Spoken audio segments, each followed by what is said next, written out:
Salam damai sejahtera bagi kita semua.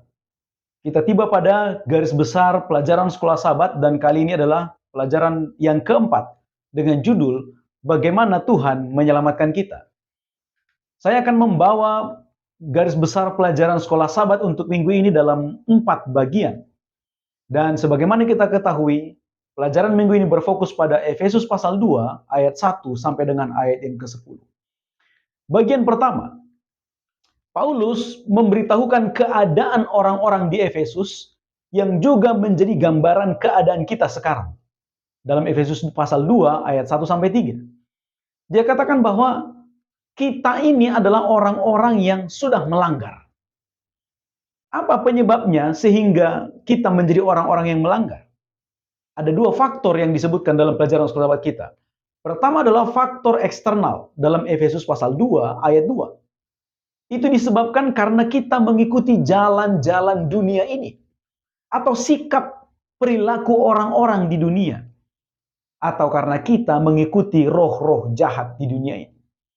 Lalu yang kedua adalah faktor internal dalam Efesus pasal 2 ayat 3. Itu disebabkan karena kita mengikuti hawa nafsu kedagingan kita.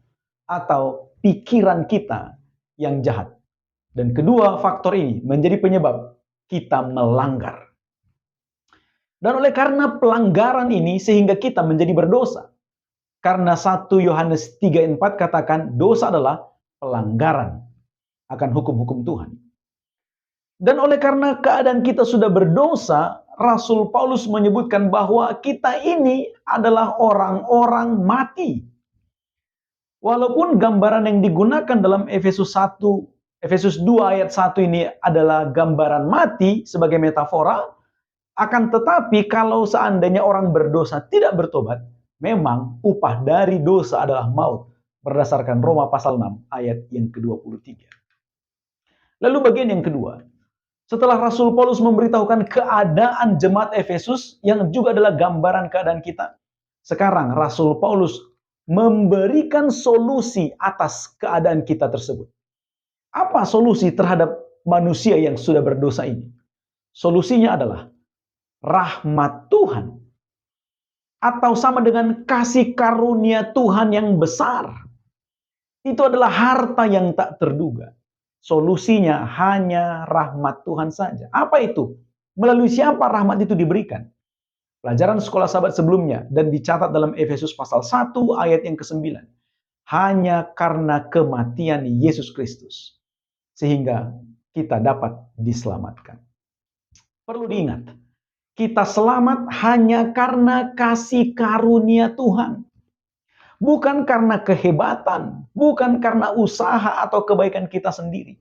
Itu murni karena karya Tuhan. Inisiatif dan belas kasihan Tuhan.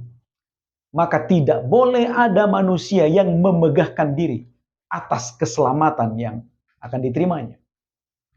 Kemudian bagian yang ketiga, apa yang akan kita terima melalui kasih karunia itu? Apa saja yang akan kita terima?